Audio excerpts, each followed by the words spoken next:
Porque estimula mucho hablar de porfirias. ¿Qué es lo importante de esto? Primero, lo que todos hemos dicho, es un subdiagnóstico, una enfermedad potencialmente mortal y que si no la identificamos adecuadamente vamos a llevar a complicaciones.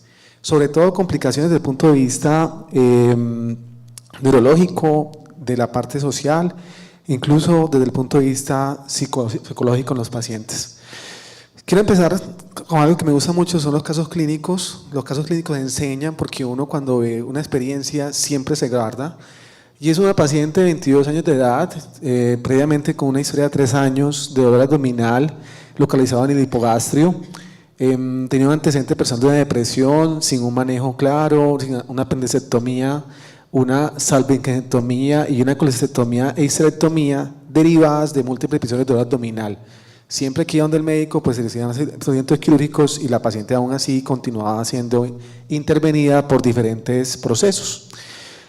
Cuando consulta al hospital, consulta por un dolor abdominal de 48 de evolución, ella describe el dolor como un dolor difuso, punzante, 9/10 en la escala verbal, no tenía un agravante o aliviante y manifestaba que previamente había tenido un consumo de rifampicina para una foliculitis. En el examen físico de la paciente, el médico que estaba evaluándola no le encontró ninguna anormalidad, sin embargo, cuando estaba en el proceso de evaluación, le encontró que de repente convulsionó. En ese momento de convulsionó, decidió tomar paraclínicos y encontró que tenía un sodio en 113, una osmolaridad plasmática muy disminuida, igualmente un sodio urinario muy alto y en el momento de tomar la muestra encontró orinas rojas e hiperpigmentadas.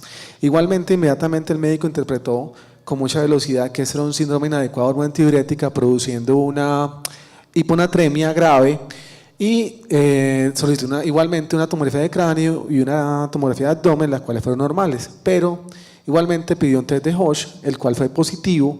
Ya el doctor Uller nos habló mucho de ese tema y inmediatamente pidió y le dio un valor de 2.000 miligramos en 24 horas, el porfirinógeno en orina 24 horas. Inmediatamente pues el doctor dijo, tengo una porfiria aguda.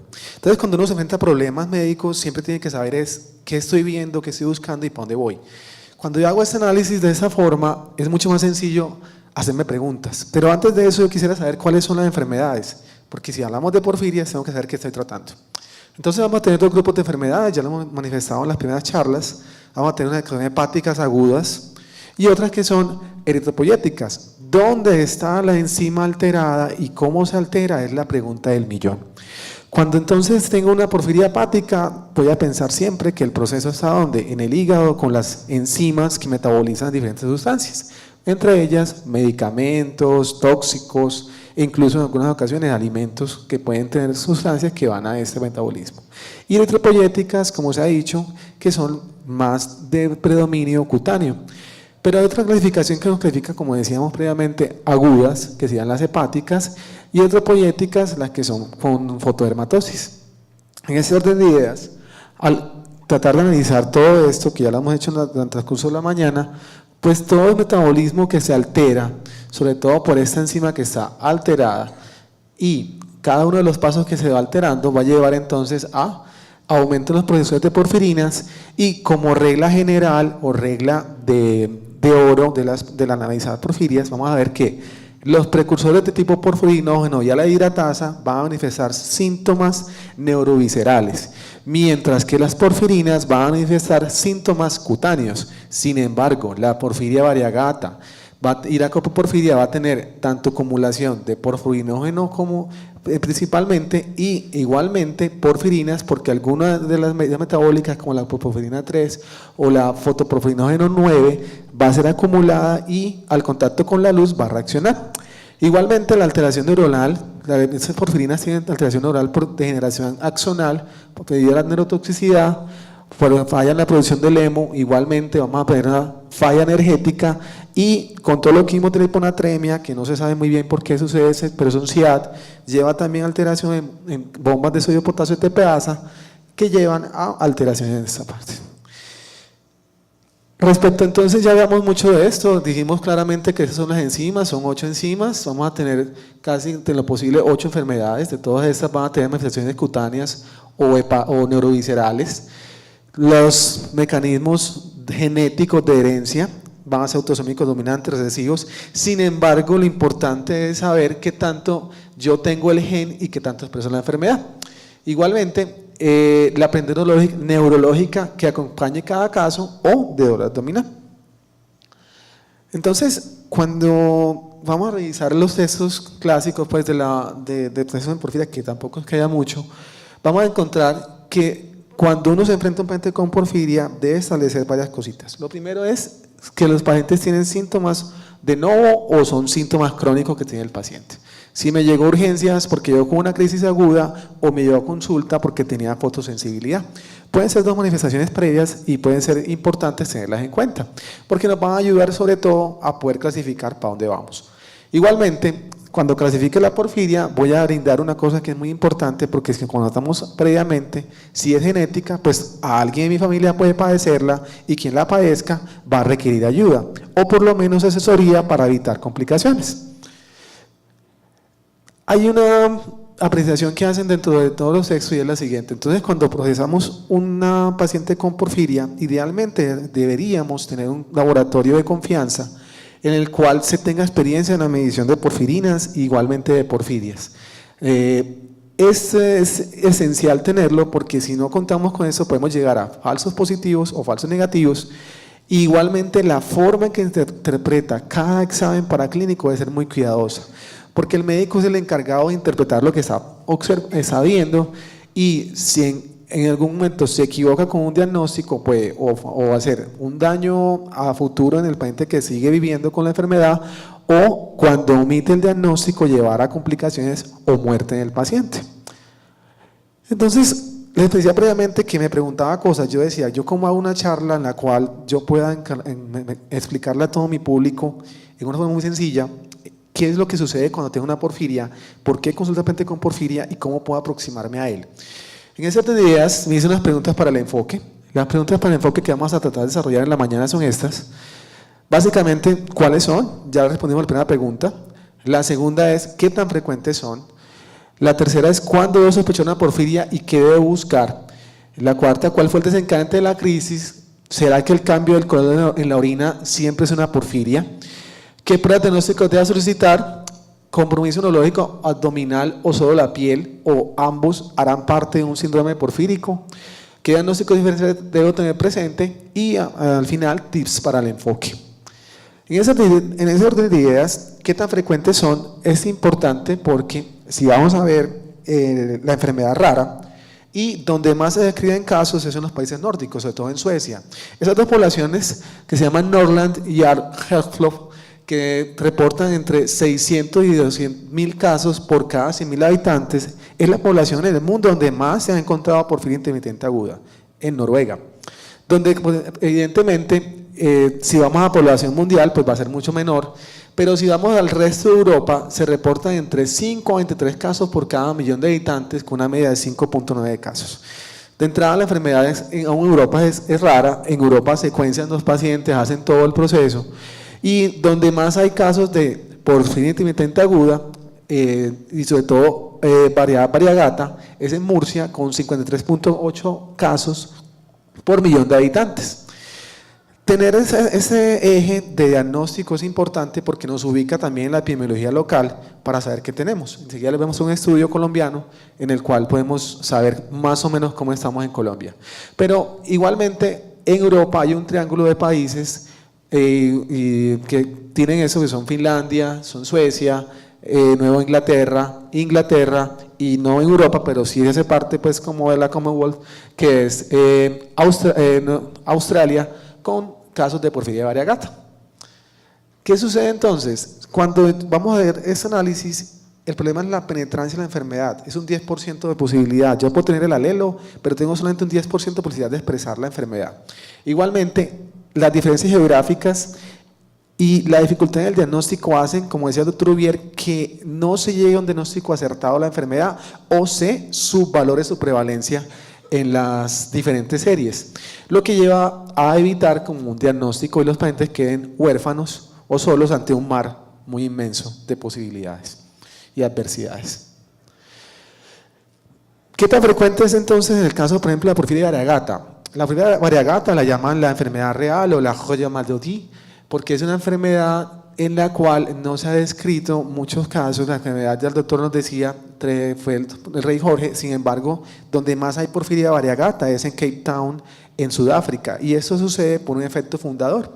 Una pareja se fue desde Bélgica hasta Sudáfrica, se casaron, se cruzaron en Sudáfrica y fundaron este primer gen, que es esa mutación que es la R59W, con 30.000 casos reportados.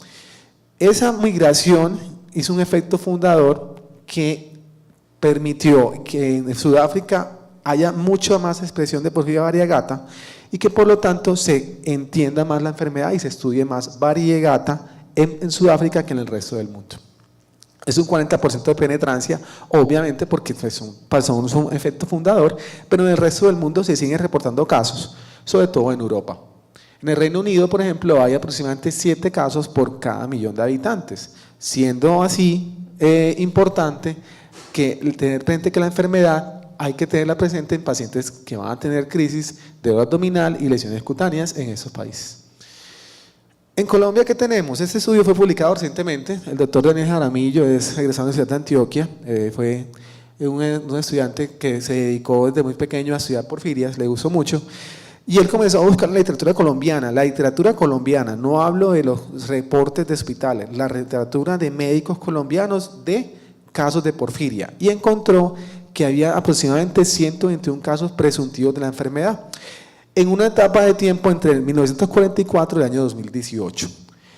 ¿Qué encontró como hallazgo principal? Y era que eran pacientes que tenían compromiso neurológico grave, dolor abdominal, igualmente que tenían también dentro de esos estudios clínicos que le hacía una prueba bioquímica positiva, llamándola test de Hosh o un porfirinógeno en orina de 24 horas. De esos 121 casos presuntivos, se encontró que 53 casos eran confirmados como porfiria intermitente aguda, en el tiempo del 44 al 2018. Igualmente, realizó caracterización demográfica, clínica y desenlaces de esos pacientes y evaluó los métodos diagnósticos. ¿Y qué tenemos entonces? Que la enfermedad en Colombia desde el 1943, cuando él comenzó su estudio, hasta la fecha, encontró que en Medellín, Cali y Bogotá es donde más hay casos de porfiria confirmada o donde los médicos comenzaron a buscar más la enfermedad. Recuerden que son reportes de casos, no estamos hablando de estudios en un hospital per se, sino reportes que varios médicos hicieron. Estos médicos encontraron que, por ejemplo, en la costa atlántica había 2 pacientes que se les sugirió un diagnóstico de porfiria intermitente aguda. En Medellín 28, en Bogotá 18 y 26 en Cali, con una diferencia en un al sitio de nacimiento. O sea, teníamos 2 nacidos en Medellín, 7 nacidos en Bogotá y otros en diferentes regiones del país, sobre todo en la región andina, ¿cierto? Si vemos entonces, este estudio nos está mostrando que la prevalencia de la enfermedad a nosotros es muy baja. Sin embargo, estoy de acuerdo con algunos autores que dicen que tal vez fallamos o a la hora de diagnosticarla o a la hora de interpretar las pruebas diagnósticas. Y esto sucede porque en el estudio, cuando comenzaron a revisar, encontraron que la mayor parte de los pacientes eran mujeres. A 12 pacientes se le hizo un diagnóstico con un test cualitativo, nunca se hizo un diagnóstico cuantitativo, e igualmente solo 34 pacientes se documentó que la prueba era cuantitativa. Entonces recordemos que ¿cuántos eran al principio? Eran aproximadamente 112 pacientes. ¿Qué sucedió con estos 121 casos presuntivos? Efectivamente, o no tenían una prueba diagnóstica o el médico colocó que era un reporte de un caso solamente basado en la clínica del paciente o por el cambio en la orina, pero no hacía el diagnóstico confirmatorio con pruebas de bioquímica cuantitativa o por un test cualitativo. Y en Colombia, un solo paciente en ese tiempo que él estudió, se le encontró, recuerden que son reportes de casos, un test genético positivo. ¿Qué hace el llamado del doctor Daniel? Es a que estamos fallando, hay que aceptarlo, en que no estamos haciendo, primero, adecuada interpretación de las pruebas, segundo, estamos usando las pruebas que probablemente no sean, y tercero, los pacientes muchas veces no tienen una asesoría genética adecuada para continuar con el proceso vital y diagnóstico. Entonces, cuando uno comienza a revisar y dice, bueno, entonces, ¿qué sucede si yo tengo un paciente que tiene síntomas sugestivos, pero nunca ha hecho nada? ¿O será que yo tengo porfiria en todo el tiempo? ¿O yo puedo excretar porfiria? Sí, efectivamente, hay pacientes que pueden tener mutaciones que son latentes, nunca expresan la enfermedad, pero tienen una mutación en HMBS, en PPOX, en CPOX o en ala sintasa y nunca expresan la enfermedad y son portadores latentes de esas mutaciones, nunca la van a expresar, pero la pueden transmitir a la familia. Excretores asintomáticos, hay personas que excretan porfirinógeno sin hacer necesariamente una crisis de porfiria, sí existen. Estos excretores asintomáticos pueden hacer alteraciones en las pruebas diagnósticas cualitativas e incluso en las cuantitativas, y es por eso muy importante que uno los tenga en seguimiento cuando una persona manifiesta que tiene cambios en la orina, por lo menos para hacer tamización con actividad genética o secuenciamiento genético. Igualmente, hay pacientes que van a tener ataques esporádicos de porfiria o ataques recurrentes. Entonces, este subgrupo o este comportamiento bioquímico es muy importante tenerlo en cuenta para el clínico porque ayuda en el enfoque de los pacientes. Es así entonces como cuando yo tengo un paciente en el cual quiero sospechar o pienso en una porfiria, debo empezar a pensar qué es lo que estoy buscando, porque cuando sé que estoy buscando puedo encontrarlo. Entonces muchas veces pensamos mucho en esos colores, en el verde, en el azul, en el rojo, pero olvidamos el morado, y el morado es el color internacional de la porfiria y el amarillo es de la manilla de Fundapor, ¿cierto? Entonces yo quise como hacer esa apreciación respecto a las matices que tiene la enfermedad a la hora de diagnosticarlo.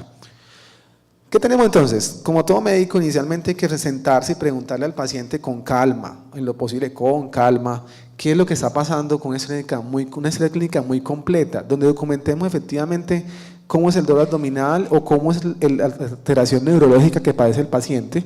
Igualmente, solamente los síntomas de forma individual, sin concretar muy claramente qué estamos buscando y qué síntomas son los que van a ser sugestivos de enfermedad, nos puede de pronto enredar, y es importante tener presente que la neuropatía puede tener muchos orígenes o que el episodio previo de parálisis neuromuscular puede tener otras causas y por lo tanto hay que ser muy acucioso a la hora de interpretarlos. Es importante que los pacientes con PIA, sobre todo entre los ataques no tienen ningún síntoma, igualmente hay que hacer un examen físico general muy completo y neurológico igualmente completo, y revisar muy bien la historia de medicamentos y tóxicos que consume el paciente, si tiene exposición a plomo o a sustancias que puedan producir algunos síntomas similares a los de una porfiria o ser desencadenantes de crisis de porfiria. Igualmente es muy importante preguntar la historia de fotosensibilidad y en la historia del examen físico inicial preguntar si tiene síntomas sugestivos de alguna enfermedad reumatológica. Igualmente, vamos a tener presente que los pacientes con crisis de porfiria casi siempre nos van a manifestar dolor abdominal, ¿sí? Mucho dolor. No hago un sexismo, pero la mayoría son mujeres, ¿sí? Aparte de eso, son dolores muy intensos, muy incapacitantes, van a tener también manifestaciones neurológicas con polineuropatía periférica, sobre todo axonal, pueden tener otras manifestaciones como convulsiones. Igualmente pueden tener manifestaciones neuropsiquiátricas, ¿sí? Con psicosis, agresividad o incluso depresión, agitación y en algunas ocasiones autoagresión. Esa toma es de Shining, de Stephen King. Y por último, lesiones en la piel, como puede ser este caso de una porfiria de Aragata con fotosensibilidad y daño cutáneo grave. De eso que tenemos entonces cuando comenzamos a observar el diagnóstico a partir de los signos y síntomas que vamos a encontrar. Primero empecemos de la cabeza a los pies. Convulsiones, que puede ser debido tanto al efecto tóxico del ALA o porque tenemos hiponatremia, hipomagnesemia o como dije antes, el ALA, el doctor Carrizosa nos explicaba un poco de esto, que puede acumularse y llevar a convulsiones. Igualmente cambios comportamentales, sobre todo insomnio también, ansiedad, somnolencia y coma, y todos estos juntos, sobre todo el insomnio, llevan a la mayor probabilidad o posibilidad de empeorar una crisis de porfiria. Igualmente vamos a tener, subiendo o bajando al tallo cerebral, la posibilidad de parálisis vulvar con falla respiratoria aguda, tetraplegia por el compromiso grave de los nervios periféricos y muerte debido a falla respiratoria. Pero no solamente eso sucede, recuerden que nosotros tenemos mecanismos compensatorios a nivel nervioso para funcionar el corazón, para funcionar la piel, para funcionar la respiración, y hay una cosa importante, es que en el corazón va a ser puede ser taquicardia, hipertensión arterial y diaforesis, que en los médicos llamamos disautonomía. Esa disautonomía se manifiesta con cambios en la presión arterial, la frecuencia cardíaca o la coloración de la piel o la excreción de sudor.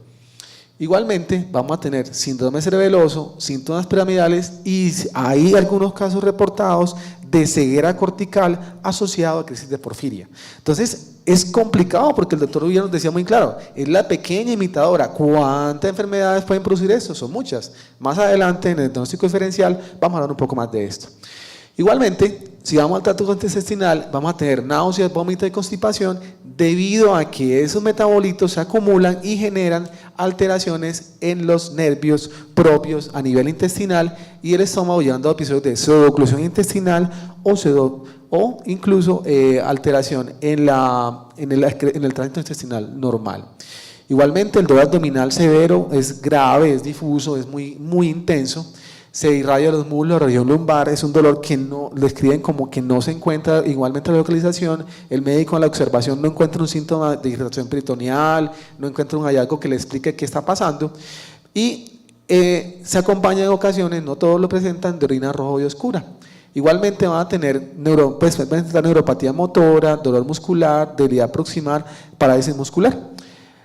Estos ataques pueden tener una duración aproximada entre 1 a 2 semanas, incluso algunos pacientes pueden durar meses, porque se les brinda sobre todo cuidado en cuidado intensivo, se ingresan en cuidado intensivo, traqueostomizados, estancias prolongadas, nadie sabe qué tiene, qué sucedió, qué sucede, y es que definitivamente esa acumulación de precursores de ALA y de porforinógeno llevan a que uno se pierda cuando hace esto y pueden ser incluso más semanas las que está sucediendo. Pero ¿qué pistas me pueden ayudar mucho a que yo haga un diagnóstico? Que tenga un síndrome de secreción adecuada hormona antidiurética, que no le encuentra muy clara la causa, que tenga aparte de todo una buena historia clínica con esos síntomas que estaba notando y sobre todo que haya neuropatía documentada. El doctor Daniel siguió con su estudio y comenzó a comparar su serie de casos con la que tenía el resto del mundo. ¿Qué encontramos entonces? Que la mayoría de los pacientes con porfiria intermitente aguda consultan ¿por qué? Dolor abdominal. Toda la serie de casos dicen lo mismo, 96, más del 90% tienen dolor abdominal. Y el dolor abdominal es causa frecuente de consulta, entonces es como difícil solamente decir que un dolor abdominal sea una porfiria. No, pero sí que depende de que un paciente que no tiene dolor abdominal quirúrgico hay que pensar que tenga una porfiria o pensar que no sea una condición metabólica como es cetoacidosis diabética o una intoxicación la que está produciendo el síntoma. Igualmente, si se acompaña de parálisis o cuadriparesia, un dolor abdominal muy grave, hay que pensar que tengamos una porfiria.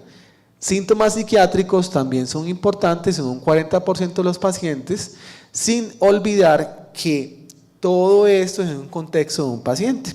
Porque pues, un paciente séptico puede presentar dolor abdominal por una perforación de una víscera hueca, puede tener parálisis de cuadriparesia porque tiene un Guillain-Barré, o síntomas psiquiátricos porque puede tener una depresión mayor o un episodio psicótico que pueda explicar el resto de síntomas. Igualmente, hago una anotación acá y es que las disautonomías se presentan aproximadamente en un 40% de los casos, hipertensión, taquicardia, palpitaciones. Igualmente, la falla respiratoria en un 45% de los casos. El doctor Daniel comparó su serie de casos con las series de casos reportadas, no las traje todas porque son muchas y casi pues resumimos en esta tabla todo eso. Sin embargo, si uno se fija, muchos de esos síntomas son comunes a otras enfermedades. Entonces, ¿cuál es el mensaje en esa parte? Primero pensemos en lo más frecuente y luego pensemos en lo más raro. Porque si escucho cascos, pienso en caballo, no pienso en cebras. Luego de que yo dije, bueno, ya tengo efectivamente una crisis de porfiria, ya diagnostiqué lo que no pensaba, ya hice un análisis muy claro de qué cosas no eran, voy a buscar qué fue lo que se desencadenó la crisis de porfiria. Entonces, cuando me hago esa pregunta, vuelvo a la bioquímica.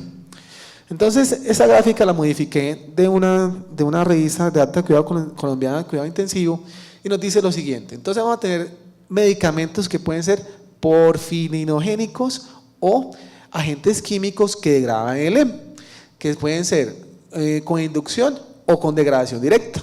El hemo, esta molécula que está acá, aquí no se ve muy bien, pero este de aquí es el pequeño anillito pirrólico con el hierro, pues que produce todo el citocromo P450 o la hemoglobina.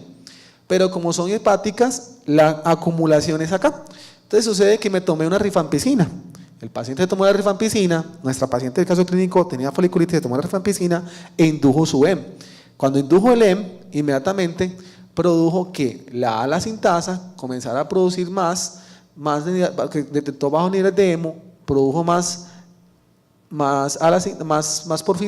precursores de porfirinógenos y como no tenía las enzimas adecuadas, desencadenó un ataque agudo de porfiria.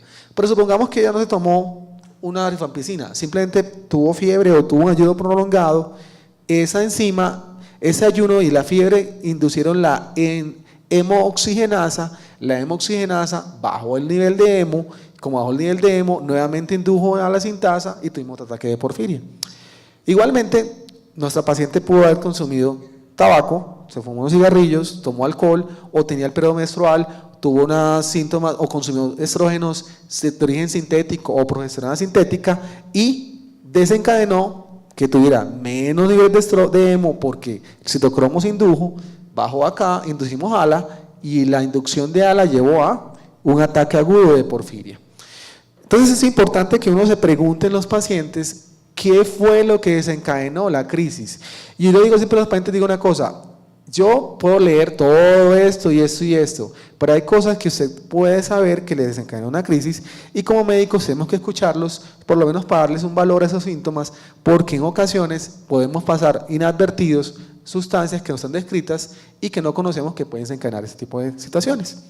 Igualmente es importante tener que el estrés emocional o el estrés físico puede también desencadenar una crisis de porfiria. Cuando comenzó el doctor a revisar los desencadenantes en Colombia, de cuál era la principal causa de que un paciente tuviera una crisis de porfiria, miren esto, 85% era por un medicamento. Entonces, siempre que vamos a tener un medicamento con sospecha de porfiria, revisemos que no tenga potencial porfirionégico, de generar porfiria o una crisis de porfiria aguda. Igualmente, las infecciones fueron la segunda causa. No se identificó el 29%, por eso les decía que los pacientes pueden tener alguna información que ellos detectaron algún alimento o sustancia que les desencadenó una crisis, e igualmente el estrés en un 4% o condiciones hiperagudas como un dolor abdominal de origen quirúrgico o una cirugía que fue llevado al paciente, un parto incluso, a presentar una crisis de porfiria. Entonces, quiero hacer mucha acotación sobre este síntoma, esta parte de las drogas, las infecciones y sobre todo las cirugías, para tener muy presente, y que el 29% de los pacientes no se supo nunca que haya sucedido. Entonces, ya dije, tengo un paciente que tiene un dolor abdominal, que tuvo un desencadenante, pero me decía que y tengo un cambio de color en la orina. ¿Será que la orina roja, vino tinto o porto hace parte del diagnóstico? Pues esa es una pregunta interesante y es por lo siguiente. Resulta que la orina cambia de color por muchas etiologías. Hay medicamentos como la rifampicina que ponen la orina de color rojo o porto. Entonces, si tomo rifampicina, me puedo confundir. Si hago ejercicio muy extremo, hago 40 kilómetros en un día, nunca he hecho esto, hago una condición médica que se llama rhabdomiolisis y esa rhabdomiolisis lleva a expresar que la orina se ponga de ese color, oscura. Si tengo un colorante de alimentos, también puede cambiar el color de la orina. La hematuria, que es sangre en la orina, la pone roja. Las bacterias, sobre todo con el síndrome de la bolsa púrpura, que sucede mucho en cuidado intensivo, y es porque el triptófano que se excreta, las bacterias lo metabolizan y lo vuelven de color morado. Entonces vamos a tener el síndrome de la bolsa morada. Algunos detergentes que están en alimentos, enfermedades metabólicas como la porfiria y la hemólisis, sobre todo cuando rompemos glóbulos rojos. Entonces, esta gráfica que estoy acá nos dice, evidentemente, y en todas vamos a ver una cosita, y es que los medicamentos como la cloroquina, la hidroxicobalamina, uno común como el ibuprofeno, la rifampicina que utilizamos para tuberculosis o infecciones cutáneas, la warfarina para anticoagular, pueden producir orinas rojas. También procesos de hemólisis, de destrucción de glóbulos rojos, nos va a llevar a cambios en la orina, y otras condiciones médicas como por ejemplo la porfiria, contaminación por la menstruación o un trastorno facticio nos pueden llevar a cambios de coloración que sea roja. Igualmente algunos alimentos como los arándanos lo pueden poner de color rojo y Algunos blancos, como la quiluria, tener color blanco en la orina puede ser que tengamos excreción de quilo, una fístula linfática, una esquistosomiasis o una infusión de propofol. Igualmente, si seguimos pensando todavía en porfiria, vamos a ver que las orinas oscuras pueden producir la porfiria que sea oscura. Igualmente la alfa-metildopa, el hierro, los laxantes y la levodopa que usamos para los pacientes con Parkinson. Entonces, es importante tener presente una historia clínica muy completa donde igualmente sepamos que puede producir cambios en la orina. Entonces, ya diagnostiqué al paciente, ya sospecho que tengo una porfiria intermitente aguda o una variegata o una copoporfiria hereditaria y me sigo haciendo preguntas. ¿Qué le tengo que pedir para confirmarlo? Entonces, tengo que saber que mis pruebas van a tener 3 enfoques. 1, confirmar la enfermedad. Efectivamente, ¿tienes una porfiria o no tienes una porfiria? ¿O tienes otra condición que te produjo lo previamente notado? Segundo, lo que pido para un paciente que tiene una crisis de porfiria, sobre todo en el contexto de urgencia o en cuidado intensivo, es qué tan grave fue la crisis de porfiria. Y lo tercero es evaluar los diagnósticos diferenciales para esa porfiria. En ese orden de ideas, ya vimos muy claro lo que el doctor Ubier nos contaba acerca del reactivo de Ehrlich con el test de Hosch, la de Watson-Schwarz.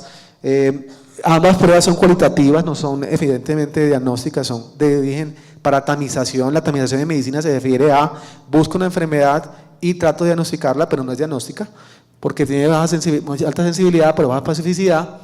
El porforinógeno en orina 24 horas es la prueba diagnóstica inicial para las porfirias hepáticas agudas, tanto la medición de porforinógeno en 24 horas, más el ALA cuando sospecha intoxicación por plomo o una ALA deshidratasa. Igualmente vamos a tener algunos casos que podemos tomar porforinógeno-catinina, la relación, o tener mediciones en sangre y orina de porfirinas y en materia fecal.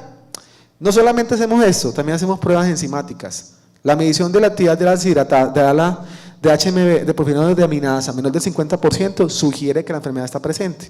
Entonces es otra prueba que también, aparte de la genética, nos permite. Pero quiero que el mensaje quede muy claro. Esto de acá es para diagnóstico bioquímico, nos dice hay una porfiria, pero no nos dice el tipo de porfiria hasta no hacer otras pruebas.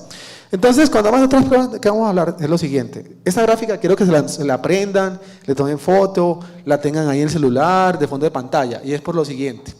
Porque si vemos el metabolismo acá, ya nos explicaron toda esta parte, cuando vamos a analizar los casos, ya uno por uno es ver esto. ¿Tomé la muestra en la orina o lo tomé en la materia fecal? Entonces vamos a ver lo siguiente. Entonces yo puedo tener un paciente que tiene una ALA deshidratasa alterada. Entonces voy a pensar que puede ser una aciduria delta-nilobulinínica. Entonces, o una ALA aciduria por ADA, yo voy a encontrar que ese paciente va a tener ¿qué? Niveles muy elevados de ALA en la orina, ¿sí? Y que el porfirinógeno va a ser normal, el uroporfirinógeno va a ser normal y la copoporfirina va a ser normal o levemente aumentada en la orina. Y en las heces va a estar casi que ausente. Cuando pensamos en una ALA deshidratasa, una tirosinemia familiar o que el paciente tiene una intoxicación por plomo. Este es el contexto de este tipo de pacientes. Son muy raros y hay que pensar primero en otras condiciones. Si tenemos una alteración de la porfirinógeno de aminasa, pensemos entonces que podemos tener una ¿qué? Porfiria intermitente aguda. ¿Qué vamos a encontrar? Que el valor principal de porfirinio elevado, ¿cuál va a ser? Porfirinógeno, pudiendo encontrar una elevación más leve de la ALA, pero el que va a gobernar toda la elevación es el porfirinógeno. ¿Por qué? Porque de aquí para adelante se supone que las enzimas están normales. Recuerden que es un 50% de actividad que pierde la enzima, y cuando me van a preguntar, ¿por qué tengo ALA alto? Porque es que cada una de estas sustancias son inductores positivos de la primera enzima, que es la ALA sintasa, ¿sí? Entonces, por eso yo puedo tener ALA alto cuando tengo ¿qué? Porfirinógeno alto. Igualmente, cuando tengo una porfiria cutánea tarda, yo no voy a hacerle estudios en orina, no tiene sentido hacerle estudios en orina a ese paciente de entrada, sino que, cuando tengo una porfiria cutánea tarda, cuando tengo síntomas cutáneos solamente, no tengo indicaciones de estudios en materia fecal, porque se hace en orina el estudio y se hace con la uroporfirinógeno. Entonces, con estos síntomas cutáneos únicamente, yo aquí tengo mutado esta enzima, yo voy a pensar cuál es la etiología. Y cuando voy a ver entonces que sea una coproporfiria hereditaria o una variegata, igualmente voy a tener en común que voy a tener elevado el porfirinógeno más el coprofirinógeno, y en materia fecal muy alto la copro, acá. Y en la hereditaria y la variegata, la protoporfiria. Entonces, cada una de estas alteraciones que estamos viendo acá van a ser las que vamos a analizar cuando tenemos un paciente con síntomas abdominales agudos únicamente, cutáneo solamente, o combinación entre agudo y cutáneo. ¿Qué laboratorio le voy a pedir a un paciente con porfiria? Voy a pedirle un hemograma, una función renal, como cualquier paciente, pero no voy a pedirlo para diagnosticar solamente la porfiria, sino para buscar complicaciones o para buscar diagnósticos diferenciales. Entonces, ¿qué le voy a hacer a ese paciente? Función renal, porque la uremia puede producir convulsiones, psicosis, alteraciones mentales. Hemograma, para buscar una infección. Un ionograma completo por el sodio y el magnesio en caso de alteraciones disautonómicas. Una modalidad sérica y urinaria para confirmar que tenga un SIAC. Y un estudio líquido raquídeo que es muy importante para descartar un síndrome de Guillain-Barré, una meningitis o una encefalitis. Igualmente, la CPK es importante porque, como vimos previamente, produce cambios en la orina, y el electrocardiograma por la posibilidad muy alta de presentar arritmias, igualmente la función hepática y las trastornos de coagulación, y tener muy presente que las porfirias pueden producir a futuro daño renal, tanto por los medicamentos que se usan en forma indiscriminada cuando no se sabe que tiene la enfermedad, o por el mismo efecto de los acúmulos de porfirinas. Igualmente, en la radiografía de tórax no se le niega a nadie, porque vamos a buscar que no tenga una infección, que no tenga un desencante infeccioso, un ataque de cráneo para buscar que no tenga una lesión intracerebral, un hematoma, un tumor, una resonancia magnética de encéfalo, y en la electromiografía buscando que no tengamos alteración en los nervios o los músculos. Ya me pregunté eso, ya hice los exámenes. Ahora bien, ¿será que tiene compromiso neurológico abdominal o solo la piel? Para eso el doctor Uller nos mostraba esta gráfica, también tengo yo, pero la tengo en inglés, y efectivamente pues todos empiezan con lo mismo: sospecha clínica de porfiria, síntomas abdominales, piensa en una porfiria aguda. Piensa en la porfiria aguda, primero ordene un porfirinógeno urinario, luego de eso considere si da positivo las porfirinas a nivel fecal y urinario. Si es así, entonces hágale inmediatamente una prueba confirmatoria, si es una PIA, haga una porfirinodeaminasa eritrocitaria, que eso no se modifica con los tejidos, porque toma el glóbulo rojo, y un análisis mutacional a todos los pacientes que tengan confirmación.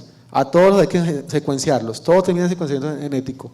Y miren lo que dice acá: si me da negativo porfirinógeno, ordene el ácido el ALA inmediatamente al paciente.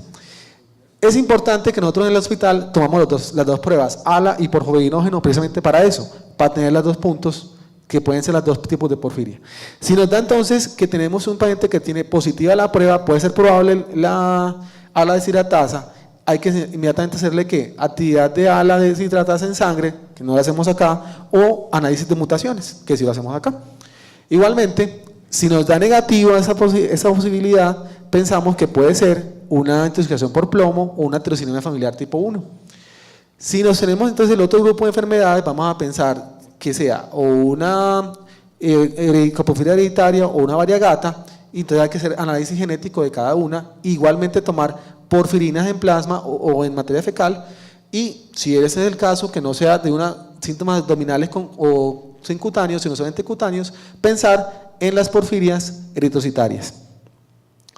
Diagnósticos diferenciales, para terminar. Si tengo compromiso en piel y tengo el abdominal, puede ser un lupus, puede ser medicamento que esté tomando el paciente. Si es un abdomen quirúrgico, puede ser una obstrucción intestinal, una apendicitis.